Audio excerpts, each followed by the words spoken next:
नमस्कार विद्यार्थी मित्रांनो, या व्हिडिओच्या माध्यमातून आपण 4 नंबरचं सेशन इराचं कसं पूर्ण करायचं ते समजून घेणार आहोत. सर्वात प्रथम इराचं लॉग इन करायचे.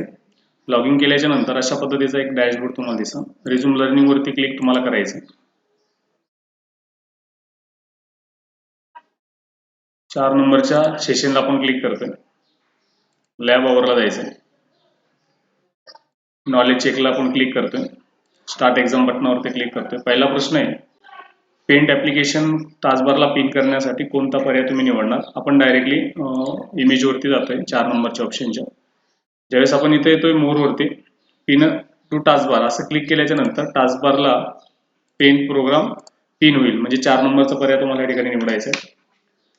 टास्कबार म्हणून एखादा घटक अनपिन जर करायचा असेल ना तर काय करायचं, तर राईट क्लिक करून अनपिन करावं लागतं. इथं अनपिन फ्रॉम टास्कबार असं दिसतंय, म्हणजे 1 नंबरचा पर्याय आपल्याला निवडायचा आहे. एखादा घटक जम्प लिस्टला पिन करण्यासाठी उपयोगी पडणारा पर्याय आपल्याला ओळखायचा आहे. डायरेक्ट उत्तरावरती आपण जाऊ. इथं ज्यावेळेस आपण राईट क्लिक करतो ना पेंटवरती, तर पिन टू धिस लिस्ट असा ऑप्शन येतोय, म्हणजे आपल्याला या ठिकाणी 2 नंबरचा पर्याय निवडायचा आहे. तुमच्या आवडीच्या फाईलमध्ये प्रवेश करण्यासाठी या लिस्टमधील कोणता सेक्शन म्हणजे उपयोगी तुम्हाला पडतो?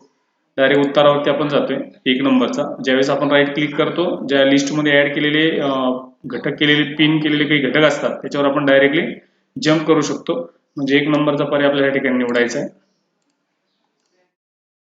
खालीलपैकी कोणत्या पर्यायाने तुम्ही फाईल एक्सप्लोरर ओपन केले जाऊ शकत नाही? तर 3 नंबरचा इमेज अशी आहे की त्याच्यावरती फाईल एक्सप्लोरर ओपन होत नाही, कंट्रोल पॅनल ओपन होते, म्हणजे आपल्याला 3 नंबरचा पर्याय या ठिकाणी निवडायचा आहे. रिकामी जागा विंडोज 10 मधील नेहमी वापरले जाणारे प्रोग्राम्स शॉर्टकटमध्ये ऍड करण्यासाठी एक उत्तम पर्याय असतो, पिनिंग ज्याला आपण म्हणत असतो. तुम्हाला आयटम्स रिकामी जागा किंवा रिकामी जागा मेनूला पिन करता येतात. तुम्हाला आयटम टास्कबारला किंवा फाईल मेनू पिन करता येतात, म्हणजे 2 नंबरचा पर्याय आपल्याला या ठिकाणी निवडायचा आहे. रिकामी जागा हे एक फाईल मॅनेजमेंट ॲप्लिकेशन आहे, यामुळे तुमच्या कम्प्युटरमधल्या फाईल्स किंवा फोल्डर व्यवस्थित ठेवतात. विंडोज एक्सप्लोरर याचं उत्तर आपल्याला द्यायचं आहे. कम्प्युटर प्रत्येक फाईलला आयकॉन्सने दाखवतो, त्यामुळे आपल्याला कुठल्याही तऱ्हेची फाईल, उदाहरणार्थ म्युझिक फाईल असेल, डॉक्युमेंट असेल, चित्र, हे कळतं. म्हणजे कशामुळे कळतं आपल्याला? तर आयकॉन्समुळे कळतं. आयकॉन्स आपल्याला पर्याय निवडायचा आहे. सबमिट बटनावरती क्लिक करायचं आहे. नोटपॅड फाईल नेहमी कम्प्युटरमध्ये एक्सटेन्शन वापरून स्टोअर केली जाते.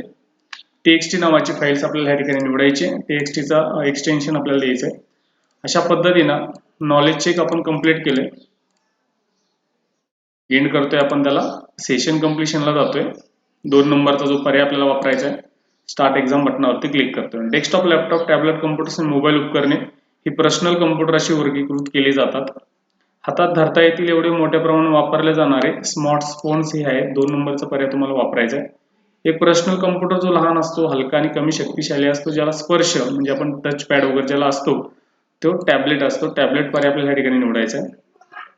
या हार्डवेअरवर बहुतेक इलेक्ट्रॉनिक घटक बसवलेले असतात, ज्यापासून एक सिस्टम तयार होतो, त्याला सिस्टम युनिट असं बोललं जातं. अशा पद्धतीनं सेशन कंप्लिशन आपण 4 नंबरचं सेशनचं पूर्ण केलंय. 4 नंबरचं सेशन अगदी तुम्हाला व्यवस्थित समजलेलं असेल. बघू उद्या आपण 5 नंबरचं सेशन. Okay, thank you.